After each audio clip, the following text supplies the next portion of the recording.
Olá, você que acompanha o programa Com a Mãe Aparecida. Iniciamos então essa semana de cobertura aqui da Assembleia Geral dos Bispos do Brasil, em sua edição de número 60. A Assembleia que neste ano ela elege então a nova presidência. Ao nosso lado está um dos vice-presidentes, o segundo vice-presidente da CNBB, ele também que é bispo recém-nomeado lá de Cuiabá, no Mato Grosso, Arquidiocese de Cuiabá, Dom Mário Antônio.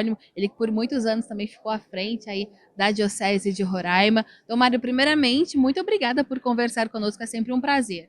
Olha, minha alegria de estar aqui conversando com você e também com todos os ouvintes da Rádio Aparecida. A gente destaca um pouquinho o trabalho dessa Assembleia, Dom Mário, o que deixar mesmo o senhor aí como segundo vice-presidente da CNBB, essa caminhada mesmo dessa comissão aí da Assembleia que teve, né, o grande olhar para o próximo, o grande olhar para os mais necessitados. Olha, nós estamos finalizando um quadriênio que iniciamos em 2019, Dom Valmor, Dom Jaime, Dom Joel e eu na presidência da CNBB. Por isso, essa 60ª Assembleia está sendo também de um balanço geral, apresentação não apenas de relatórios e fatos, mas também de toda uma caminhada e conquista realizada pela CNBB como presidência e como episcopado, em comunhão com todo o povo brasileiro. Sabemos que a missão da CNBB é evangelizar e servir a igreja no Brasil.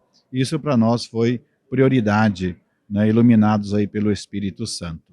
Também nesse tempo de quadriênio, né, foi possível avançar em muitas coisas de gestão, de sustentabilidade, não da nossa conferência.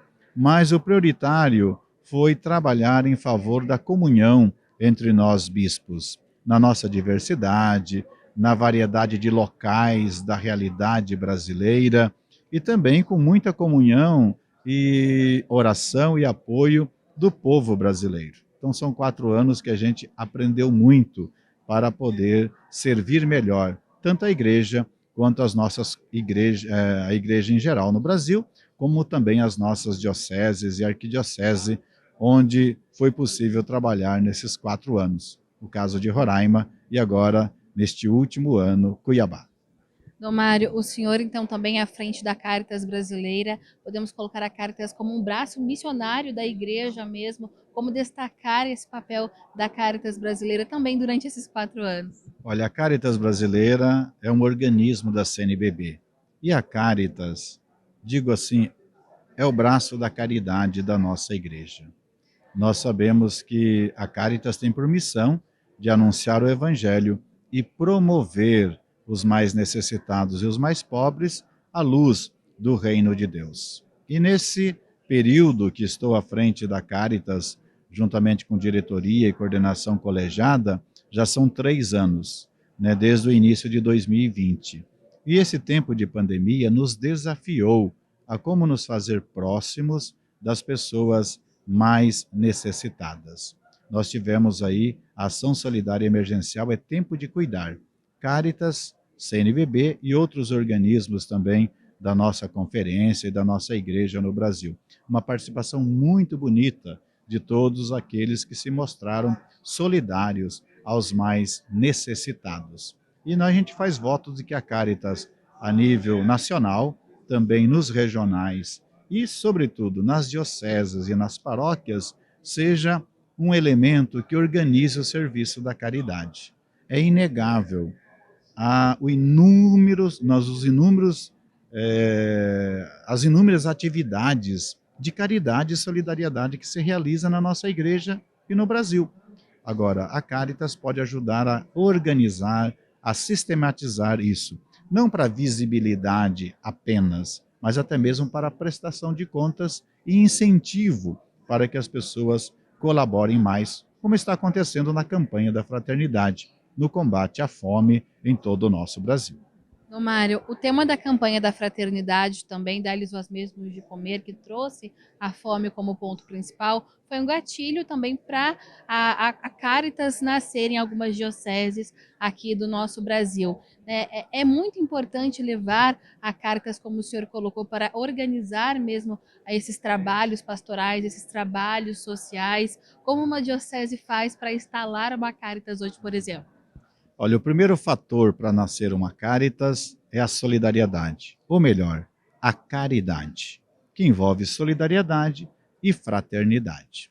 Evidentemente que às vezes aquilo que mais nos preocupa e nos motiva a criar uma Caritas diocesana, uma Caritas na diocese ou arquidiocese, às vezes são os desafios, as necessidades, tais como a fome, a migração, às vezes até a destruição da natureza e outras coisas. Dentre as positivas, a gente vê a necessidade de organizar o serviço da caridade. O que é importante para criar uma Caritas? Então, se mobilizar como grupo, como comissão, conversar com seu bispo, a nível de diocese, a nível de paróquia, conversar com o seu pároco e entrar em contato com o Secretariado Nacional da Caritas Brasileira em Brasília, para receber o apoio, as orientações de como melhor formar, né, uma Caritas que depois se tornará também uma entidade membro da Caritas Brasileira, com estatutos, regulamento, de acordo também com a legislação atual em nossa pátria. Por fim, do Mário, o senhor acompanhou também a situação dos povos Yanomamis lá em Roraima. Qual deve ser esse olhar da igreja também a partir de agora, né? O que o senhor pôde acompanhar trabalhando junto a esse povo indígena ou durante o tempo que o senhor ficou também na Diocese de Roraima? De fato, os fatos, né, que aconteceram com o povo de Roraima, que vem acontecendo nos últimos anos, né, demonstrou aí de maneira muito triste, né, o sofrimento desses nossos irmãos e irmãs lá em Roraima. É claro que a atenção ainda continua, da igreja também, das entidades governamentais e das entidades afins às causas indígenas em nosso Brasil. É claro que hoje a gente vê, eu destaco sempre, pelo menos 3 frentes que devem ser de trabalho e cuidado com a vida das pessoas e das criaturas.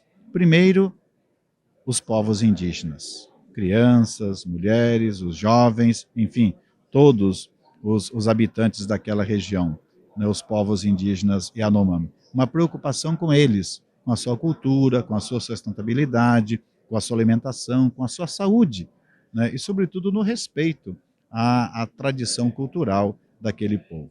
Um segundo elemento é também ter cuidado de como alavancar uma vida digna para os garimpeiros, para aqueles que estavam ou ainda estão de maneira ilegal, iludidos pelos donos do garimpo. Os donos do garimpo devem ser investigados e até cobrados nos seus deveres, né, e na prática dessa injustiça, que às vezes é um crime contra pessoas e contra a natureza. Mas deve ter um olhar também de atenção e solidariedade com esses garimpeiros que lá estavam e que agora, saindo ou que já saíram, ter um trabalho e uma vida digna. E uma terceira frente é a recuperação dos bens naturais, da natureza. Como refazer aí os danos causados aos rios, florestas e animais nesse período de garimpo ilegal. A gente gostaria que zerasse o garimpo ilegal para para começar ou dar prosseguimento a uma recuperação de tudo aquilo que foi degradado na vida dos povos indígenas e na vida da natureza. Nós conversamos com o Dom Mário Antônio, ele que é o bispo da Arquidiocese de Cuiabá, no Mato Grosso, também presidente da Caritas Brasileira. Dom Mário, muito obrigada. Eu que agradeço a vocês aqui da Rádio Aparecida, muito bom estarmos aqui aos pés da Mãe Aparecida, rezando pela nossa conferência, rezando pela igreja no Brasil, rezando pelos meios de comunicação, mais do que com vocês, rezando e ao mesmo tempo expressando o nosso amor e nosso carinho a essa Mãe Aparecida, tão querida e tão viva e presente entre nós.